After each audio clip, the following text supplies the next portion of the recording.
Bayangkan jika dalam satu malam, perang yang selama ini terasa, terkendali tiba-tiba berubah menjadi jauh lebih besar dan tak terduga.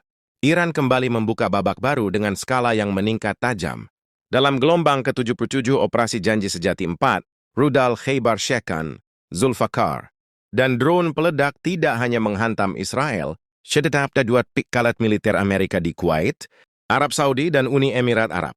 Di saat yang sama, Dimona kembali menjadi sorotan. Pertahanan udara Israel mulai dipertanyakan dari dalam, dan mitos jet tempur F-35 disebut runtuh di langit Iran.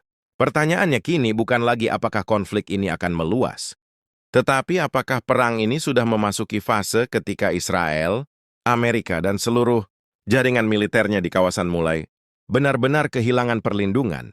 Korps Garda Revolusi Islam, Iran menegaskan bahwa perang ini belum mendekati titik reda. Pada Senin malam, IRGC mengumumkan gelombang ke-77, Operasi Janji Sejati 4.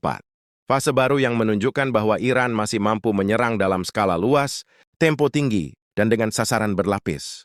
Dalam operasi ini, Iran mengerahkan rudal Khaybar Shekan berpemandu presisi, rudal Zulfaqar berbahan bakar padat, serta drone bermuatan peledak untuk menyerang target Israel dan Amerika secara bersamaan. Pesan yang dibangun sejak awal sangat jelas. Iran tidak sedang bertahan pasif, tidak menunggu, dan tidak kehabisan opsi.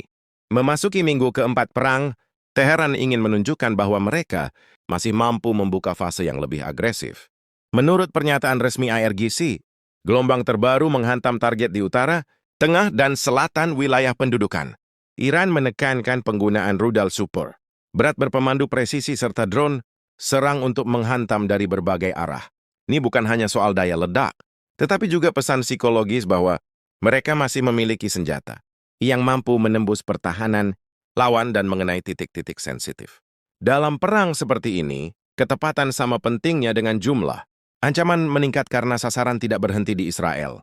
IRGC menyebut pangkalan militer Amerika di Ali Al-Salem, Kuwait, Al-Kharj Arab Saudi, dan Al-Dhafra Uni Emirat Arab ikut menjadi target.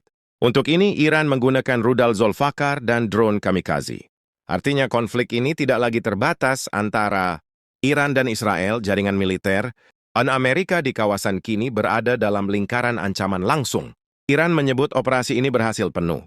Klaim seperti ini memang bagian dari perang narasi, tetapi tetap memiliki dampak besar, baik untuk menjaga moral dalam negeri maupun menunjukkan kepada dunia bahwa tekanan tidak menghentikan ritme serangan mereka.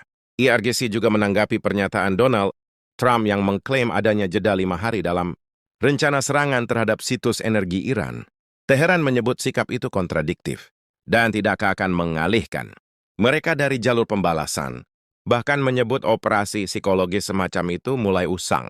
Iran ingin menunjukkan bahwa mereka tetap stabil, sementara pihak lawan dianggap mulai ragu dan kehilangan konsistensi. Dalam perang berkepanjangan, persepsi seperti ini sangat penting karena keunggulan psikologis sering muncul lebih dulu dibanding kemenangan di lapangan. Dukungan domestik juga ditegaskan, dengan IRGC menyebut kehadiran rakyat di jalan sebagai dorongan moral. Iran berusaha menyatukan front militer dan domestik, menunjukkan bahwa konflik ini didukung dari dalam negeri. Sebaliknya, dari dalam Israel muncul tanda-tanda keretakan.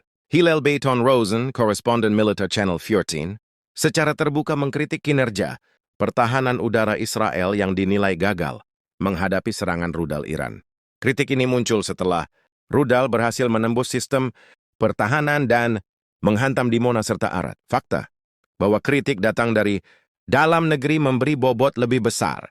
Rosen bahkan menyebut secara tegas bahwa pertahanan udara Israel gagal, pernyataan yang sangat sensitif, mengingat Dimona merupakan wilayah dengan perlindungan tinggi dan dikaitkan dengan fasilitas nuklir. Jika area seperti itu bisa dijangkau, dampaknya bukan hanya kerusakan fisik, tetapi juga runtuhnya kepercayaan publik terhadap sistem pertahanan yang selama ini dianggap hampir tak tertembus. Sementara itu, Iran juga mengklaim keberhasilan defensif. Mereka menyatakan telah menembak jatuh drone Amerika di atas Teluk Persia menggunakan sistem darat ke udara. Selain itu, IRGC mengklaim telah menjatuhkan jet tempur F-35 di wilayah udara. Iran klaim yang jika benar akan berdampak besar terhadap persepsi dominasi teknologi udara barat. Iran juga menyebut puluhan jet tempur dan ratusan drone telah dicegat sejak perang dimulai, yang menurut mereka menunjukkan bahwa pertahanan udara Iran tidak hanya bertahan, tetapi mulai memengaruhi operasi udara lawan. Di tengah semua ini, perang narasi meluas hingga ke isu Diego Garcia.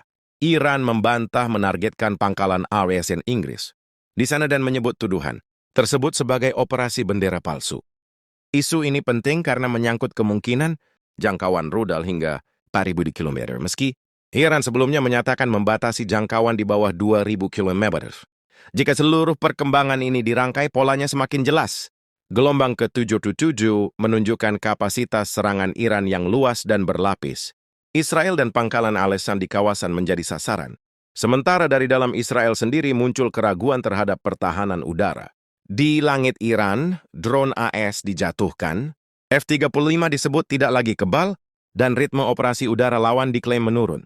Semua ini menandakan bahwa perang telah memasuki fase baru, fase di mana bukan hanya wilayah konflik yang meluas, tetapi juga persepsi tentang siapa yang mengendalikan ritme perang mulai bergeser. Gelombang ke-77 bukan sekadar angka tambahan. Kita mentandai fase ketika Iran berusaha membuktikan bahwa mereka mampu menyerang di banyak front sekaligus, mengguncang rasa aman lawan, dan mengikis kepercayaan terhadap teknologi serta sistem pertahanan yang selama ini dianggap unggul. Jika tren ini berlanjut, yang runtuh bukan hanya sistem pertahanan atau pangkalan militer, tetapi juga keyakinan lama bahwa kekuatan Barat selalu memegang kendali penuh di Timur Tengah. अस्सलामुअलैकुम दोस्तों, जो है कि आपको हमारी वीडियो अच्छी लगी हो तो जो है कि हमारी वीडियो को लाइक कर दें और हमारे चैनल को भी लाजमी से सब्सक्राइब कर दें। और दोस्तों जो है कि आपको ऐसे वीडियो चाहिए तो हमारे चैनल को सब्सक्राइब कर दें और जो है कि बेल के आइकन को प्रेस करके ऑल पे सिलेक्ट कर लें ताकि ऐसे मज़ीद वीडियोस आपके पास पहुंचते रहें। तो चलिए दोस्तों जो है कि मिलते हैं अगली वीडियो में। तो अपने हमारे चैनल को लाजमी से सब्सक्राइब कर देना है और हमारी वीडियो को भी लाइक कर देना है। तो अल्लाह हाफिज़ दोस्तों, अगली वीडियो में मिलते हैं।